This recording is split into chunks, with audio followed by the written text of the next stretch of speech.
अस्सलाम वालेकुम guys, my name is Hasan Shamsi और मैं जो आज बुक आपसे शेयर करने वाला हूँ वो है it ends with us. Colleen Hoover की बड़ी प्यारी बुक है। शायद ये बहुत ज़्यादा मशहूर बुक है, आप लोग जानते होंगे। अच्छा, मेरे हाथ में प्रिंट आउट इस वजह से है क्योंकि मेरे पास बुक अभी अवेलेबल नहीं है, मैंने किसी से बोरो करके पढ़ी थी। द थिंग इज़ कि सबसे पहले कहानी का सब्जेक्टिव समझ लेते हैं। कहानी बेसिकली एक सेक्रीफाइस, प्यार और थोड़ा सा अब्यूसिव रह चुकी है बनिस्बत। अच्छा, इसमें एक सेंट्रल कैरेक्टर है लिली ब्लूम का। लिली ब्लूम बेसिकली समझ लें इस कहानी की हीरो कह लें, हीरोइन, ओ सॉरी, हीरोइन कह लें या जो भी आप कह सकते हैं। लिली ब्लूम के पास्ट के बारे में सबसे पहले जानते हैं। तो लिली ब्लूम का पास्ट बहुत ज़्यादा अच्छा नहीं था बनिस्बत नॉर्मल अदर चाइल्ड्स के हिसाब से, बहुत ज़्यादा अच्छा नहीं था क्योंकि लिली ब्लूम के पेरेंट्स थोड़े से अब्यूसिव थे, उनका रिलेशन आपस में बहुत अच्छा नहीं था। Like they are beating each other, और जिसकी वजह से लिली ब्लूम थोड़ा ट्रॉमेटाइज रहती थी। अ, अच्छा, कहानी स्टार्ट होती है वैसे मेन प्रेजेंट से, लिली ब्लूम के। तो उसमें पास्ट में ये भी बताया जाता है कि लिली ब्लूम का लाइक एटलस कॉरिगन करके एक उसके बैक साइड पे एक घर था जो कि बहुत सुनसान था, वहाँ पे रहता था एक होमलेस गाय था वो बेसिकली। तो लिली को उससे लाइक उससे प्यार हुआ था starting, they are following each other. और फिर उसके बाद वो एटलस कॉरिगन गायब हो गया था just because of his father, just because of her father lily के। ठीक, फिर उसके बाद जब लिली बड़ी होती है तो उसके फादर का फ्यूनरल होता है, लाइक उसके फादर की डेथ हो जाती है तो उसके फादर का फ्यूनरल होता है।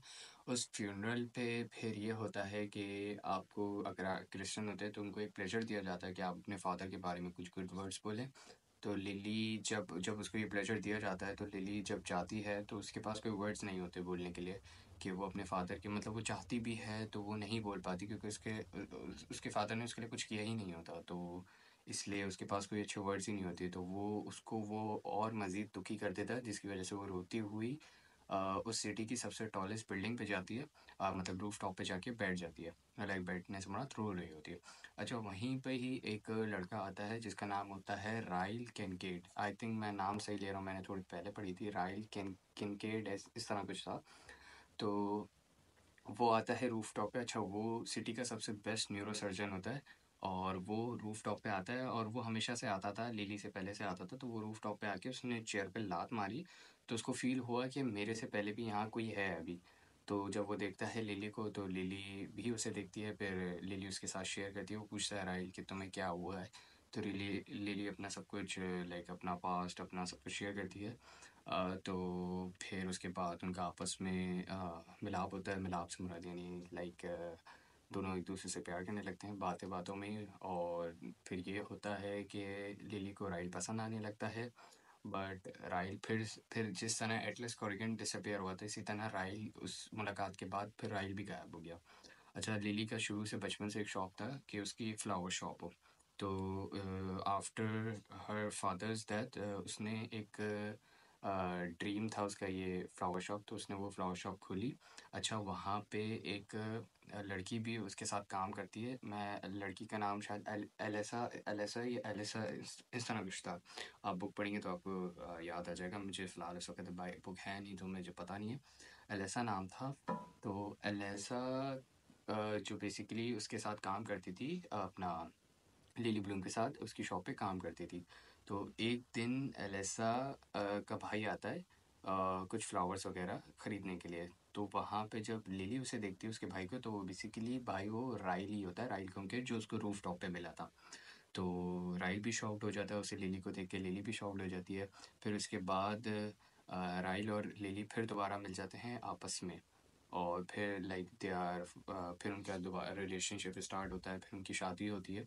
अच्छा, शादी होती है तो उसके बाद राइल का भी एक, आप कह लें कि एक चाइल्डहुड, उसमें उसने एक मतलब वो भी एक तरीके से ट्रॉमेटाइज था इस वजह से क्योंकि उसने बचपन में अपने भाई को धक्का दिया था, आई थिंक पुश करा था, और उसका भाई मर गया था। तो उसे ये बात बहुत तंग करती थी। तो उसको एंगर इश्यूज थे इस बात की वजह से। तो जब लिली की उससे शादी हो गई तो वो अक्सर अपना गुस्सा लिली पे निकाल दिया करता था।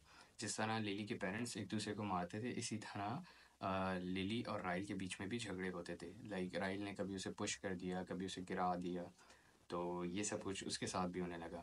फिर जब लिली एक्सपेक्ट करने लगी कि अब उसका बेबी होने वाला है, तो उसने ये सोच लिया था कि अब राइल क्योंकि राइल का भी बिहेवियर मेरे साथ वैसे ही है जैसे मेरे पेरेंट्स का आपस में था एक दूसरे से। तो उसने बोला था कि मैं मतलब उसने ये सोचा कि मैं डिलीवरी के बाद ये जो राइल से हूँ मैं डिवोर्स ले लूँगी। और ऐसे ही हुआ। जब राइल ने उससे वजह पूछी तो उसने कहा कि मैं नहीं चाहती जो मेरे साथ हुआ और जो मैं झेल रही हूँ वो मेरी बेटी के साथ हो। तो इट इज़ द बेस्ट कि अभी हम इस सब चीज़ों को एंड करें। It ends with you, it ends with me, it ends with us. तो बेसिकली कहानी जो लिली की है वो है कि अपनी बेटी के लिए वो एक सेक्रीफाइस करती है। वो सब कुछ उस जगह वो जो झेल के आई है, वो जो झेल रही है, वो उसे वो वहाँ रोकना चाहती थी और उसने वो रोका। तो कहानी का मोरल यही है कि हमें ये इस कहानी से ये समझ आता है कि कुछ चीज़ें आपके बस में नहीं होती। तो आपके कुछ चीज़ें आपके बस में होती हैं, कुछ चीज़ें आपके बस में नहीं होती। और जो आपके बस में हो, अगर आपको वहाँ लगे कि वहाँ आपको स्टेप आउट कर लेना चाहिए जो चीज़ें सिचुएशन को सही हैंडल करने के लिए, तो मे बी शायद उस ये यही कहानी का मेन मकसद है कि अगर आपके बस में जो चीज़ है आप वो कर लें। अब ये नहीं सोचें उसका क्या कॉज है, क्या कौन सा है, क्या प्रॉस है। मतलब ये इस इन सब चीज़ों को साइड रखते हुए तो लिली ने अपनी बेसिकली लाइफ ख़राब करी, लेकिन अपनी बेटी की लाइफ ठीक करने के लिए उसने राइल से डाइवोर्स ले लिया। तो बस यही थी कहानी। मैंने एक शॉर्ट उसमें बताई है स्टोरी में, वरना काफ़ी ज़्यादा अच्छी इंटरेस्टिंग स्टोरी है। और ये थोड़ा लाइक लड़कियों और गर्ल्स को थोड़ा ज़्यादा पसंद आती है।